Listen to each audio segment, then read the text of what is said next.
Lucas capítulo 23, o julgamento de Jesus diante de Pilatos. Então todo o conselho levou Jesus a Pilatos. Começaram a apresentar o caso. Este homem corrompe o nosso povo, dizendo que não se deve pagar impostos ao governo romano e afirmando ser ele próprio o Cristo, o rei. Então Pilatos lhe perguntou: "Você é o rei dos judeus?" Jesus respondeu: "É como você diz." Pilatos se voltou para os principais sacerdotes e para a multidão e disse: "Não vejo crime algum neste homem." Mas eles insistiam: "Ele provoca revoltas em toda a Judéia com seus ensinamentos, começando pela Galiléia e agora aqui em Jerusalém." "Então ele é galileu?" perguntou Pilatos. Quando responderam que sim, Pilatos o enviou a Herodes Antipas, pois a Galiléia ficava sob sua jurisdição. E naqueles dias ele estava em Jerusalém. Herodes se animou com a oportunidade de ver Jesus, pois tinha ouvido falar a seu respeito e esperava, havia tempo, vê-lo realizar algum milagre. Fez uma série de perguntas a Jesus, mas ele não respondeu.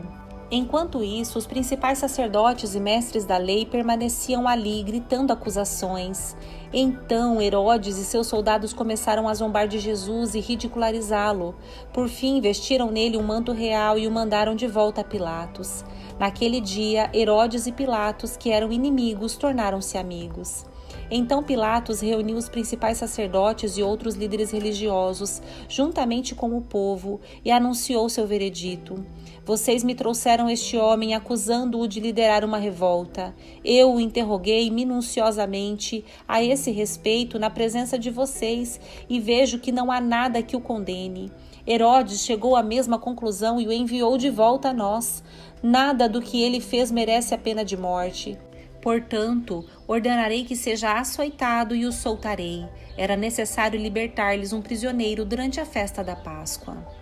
Um grande clamor se levantou da multidão e a uma só voz gritavam: "Mate-o, solte-nos Barrabás." Esse Barrabás estava preso por ter participado de uma revolta em Jerusalém contra o governo e ter cometido assassinato. Pilatos discutiu com eles, pois desejava soltar Jesus. Eles, porém, continuaram gritando: "Crucifique-o, crucifique-o." Pela terceira vez ele perguntou por quê, que crime ele cometeu. "Não encontrei motivo para condená-lo à morte. Portanto, ordenarei que seja açoitado e o soltarei." A multidão gritava cada vez mais alto, exigindo que Jesus fosse crucificado, e seu clamor prevaleceu. Então Pilatos condenou Jesus à morte, conforme exigiam. A pedido deles, libertou Barrabás, o homem preso por revolta e assassinato. Depois entregou-lhes Jesus para fazerem com ele o que quisessem. A crucificação. Enquanto levavam Jesus, um homem chamado Simão de Cirene vinha do campo. Os soldados o agarraram, puseram a cruz sobre ele e o obrigaram a carregá-la atrás de Jesus. Uma grande multidão o seguia, incluindo muitas mulheres aflitas que choravam por ele. Mas Jesus, dirigindo-se a elas, disse: "Filhas de Jerusalém, não chorem por mim, chorem por si mesmas e por seus filhos, pois estão chegando os dias em que dirão: felizes as mulheres que nunca tiveram filhos e os seios que nunca amamentaram. Suplicarão aos montes: caiam sobre nós, e pedirão às colinas: soterrem-nos. Pois, se fazem estas coisas com a árvore verde, o que acontecerá com a árvore seca?" 2 outros homens, ambos criminosos, foram levados com ele a fim de também serem executados. Quando chegaram ao lugar chamado Caveira, o prenderam na cruz. Os criminosos também foram crucificados, um à sua direita e outro à sua esquerda. Jesus disse: "Pai, perdoa-lhes, pois não sabem o que fazem." E os soldados tiraram sortes para dividir entre si as roupas de Jesus. A multidão observava e os líderes zombavam: "Salvou os outros? Salve-se a si mesmo, se é o Cristo, o escolhido de Deus", diziam. Os soldados também zombavam dele, oferecendo-lhe vinagre para beber. Diziam: "Se você é o rei dos judeus, salve a si mesmo." Uma tabuleta presa acima dele dizia: "Este é o rei dos judeus." Um dos criminosos, pendurado ao lado dele, zombava: "Então você é o Cristo? Salve a si mesmo e a nós também." Mas o outro criminoso o repreendeu: Você não teme a Deus nem mesmo ao ser condenado à morte? Nós merecemos morrer por nossos crimes, mas este homem não cometeu mal algum. Então ele disse: Jesus, lembre-se de mim quando vier no seu reino. E Jesus lhe respondeu: eu lhe asseguro que hoje você estará comigo no paraíso. A morte de Jesus. Já era cerca de meio-dia e a escuridão cobriu toda a terra até às 3 horas da tarde.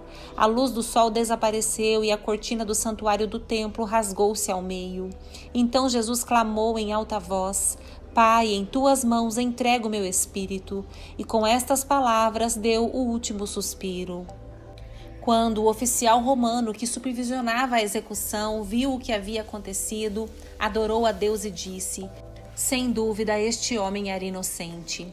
E quando toda a multidão que tinha ido assistir à crucificação viu isso, voltou para casa entristecida e batendo no peito. Mas os amigos de Jesus, incluindo as mulheres que o seguiram desde a Galileia, olhavam de longe. O sepultamento de Jesus. Havia um homem bom e justo chamado José, membro do conselho dos líderes do povo, mas que não tinha concordado com a decisão e os atos dos outros líderes religiosos. Era da cidade de Arimateia, na Judéia, e esperava a vinda do reino de Deus. José foi a Pilatos e pediu o corpo de Jesus. Desceu o corpo da cruz, enrolou-o num lençol de linho e o colocou num túmulo novo, escavado na rocha. Isso aconteceu na sexta-feira à tarde, no dia da preparação, quando o sábado estava para começar. As mulheres da Galileia seguiram José e viram o túmulo onde o corpo de Jesus foi colocado. Depois foram para casa e prepararam especiarias e perfumes para ungir o corpo. No sábado descansaram, conforme a lei exigia.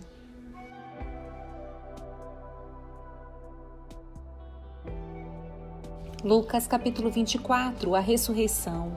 No primeiro dia da semana, bem cedo, as mulheres foram ao túmulo, levando as especiarias que haviam preparado, e viram que a pedra tinha sido afastada da entrada. Quando entraram no túmulo, não encontraram o corpo do Senhor Jesus. Enquanto estavam ali, perplexas, 2 homens apareceram vestidos com mantos resplandecentes. As mulheres ficaram amedrontadas e se curvaram com o rosto em terra. Então os homens perguntaram: por que vocês procuram entre os mortos aquele que vive? Ele não está aqui. Ressuscitou. Lembrem-se do que ele lhes disse na Galileia: é necessário que o Filho do Homem seja traído e entregue nas mãos de pecadores, seja crucificado e ressuscite no 3º dia. Então lembraram-se destas palavras de Jesus e, voltando do túmulo, foram contar aos 11 discípulos e a todos os outros o que havia acontecido. Maria Madalena, Joana, Maria, mãe de Tiago, e as outras mulheres que as acompanhavam relataram tudo aos apóstolos. Para eles, porém, a história pareceu absurda e não acreditaram nelas. Mas Pedro se levantou e correu até o túmulo. Abaixando-se, olhou atentamente para dentro e viu os panos de linho vazios. Então voltou para casa, admirado com o que havia acontecido. O caminho de Emaús. Naquele mesmo dia, 2 dos seguidores de Jesus caminhavam para o povoado de Emaús, a 11 quilômetros de Jerusalém. No caminho, falavam a respeito de tudo o que havia acontecido. Enquanto conversavam e discutiam, o próprio Jesus se aproximou e começou a andar com eles. Os olhos deles, porém, estavam como que impedidos de reconhecê-lo. Jesus lhes perguntou: sobre o que vocês tanto debatem enquanto caminham? Eles pararam com o rosto entristecido. Então um deles, chamado Cleopas, respondeu: você deve ser a única pessoa em Jerusalém que não sabe das coisas que aconteceram lá nos últimos dias. Que coisas? Perguntou Jesus. As coisas que aconteceram com Jesus de Nazaré, responderam eles. Ele era um profeta de palavras e ações poderosas aos olhos de Deus e de todo o povo. Mas os principais sacerdotes e outros líderes religiosos o entregaram para que fosse condenado à morte e o crucificaram. Tínhamos esperança de que ele fosse aquele que resgataria Israel. Isso tudo aconteceu há 3 dias. Algumas mulheres de nosso grupo foram até seu túmulo hoje bem cedo e voltaram contando uma história surpreendente. Disseram que o corpo havia sumido e que viram anjos que lhes disseram que Jesus está vivo. Alguns homens de nosso grupo correram até lá para ver e, de fato, tudo estava como as mulheres disseram, mas não o viram. Então Jesus lhes disse: como vocês são tolos, como custam a entender o que os profetas registraram nas Escrituras? Não percebem que era necessário que o Cristo sofresse essas coisas antes de entrar em sua glória? Então Jesus os conduziu por todos os escritos de Moisés e dos profetas, explicando o que as escrituras diziam a respeito dele. Aproximando-se de Emaús, o destino deles, Jesus fez como quem seguiria a viagem, mas eles insistiram: "Fique conosco esta noite, pois já é tarde." E Jesus foi para casa com eles. Quando estavam à mesa, ele tomou o pão e o abençoou. Depois partiu-o e lhes deu. Então os olhos deles foram abertos e o reconheceram. Neste momento ele desapareceu. Disseram um ao outro: "Não ardia o nosso coração quando ele falava conosco no caminho e nos explicava as Escrituras?" E na mesma hora levantaram-se e voltaram para Jerusalém. Ali encontraram os 11 discípulos e os outros que estavam reunidos com eles, que lhes disseram: "É verdade que o Senhor ressuscitou, ele apareceu a Pedro." Jesus aparece a seus discípulos. Então os dois contaram como Jesus tinha aparecido enquanto andavam pelo caminho e como o haviam reconhecido quando ele partiu o pão. Enquanto contavam isso, o próprio Jesus apareceu entre eles e lhes disse: "Paz seja com vocês." Eles se assustaram e ficaram amedrontados, pensando que viam um fantasma. "Por que estão perturbados?" perguntou ele. "Por que seu coração está cheio de dúvida? Vejam minhas mãos e meus pés, sou eu mesmo. Toquem-me e vejam que não sou um fantasma, pois fantasmas não têm carne nem ossos, e como veem, eu tenho." Enquanto falava, mostrou-lhes as mãos e os pés. Eles continuaram sem acreditar, cheios de alegria e espanto. Então Jesus perguntou: "Vocês têm aqui alguma coisa para comer?" Eles lhe deram um pedaço de peixe assado e ele comeu diante de todos. Em seguida disse: "Enquanto ainda estava com vocês, eu lhes falei que devia se cumprir tudo que a lei de Moisés, os profetas e os salmos diziam a meu respeito." Então ele lhes abriu a mente para que entendessem as Escrituras e disse: "Sim, está escrito que o Cristo haveria de sofrer, morrer e ressuscitar no terceiro dia, e que a mensagem de arrependimento para o perdão dos pecados seria proclamada com a autoridade de seu nome a todas as nações, começando por Jerusalém. Vocês são testemunhas destas coisas. Agora envio a vocês a promessa de meu Pai, mas fiquem na cidade até que sejam revestidos do poder do céu." A ascensão. Depois Jesus os levou a Betânia e, levantando as mãos para o céu, os abençoou. Enquanto ainda os abençoava, deixou-os e foi elevado ao céu. Então eles o adoraram e voltaram para Jerusalém cheios de grande alegria, e estavam sempre no templo louvando a Deus.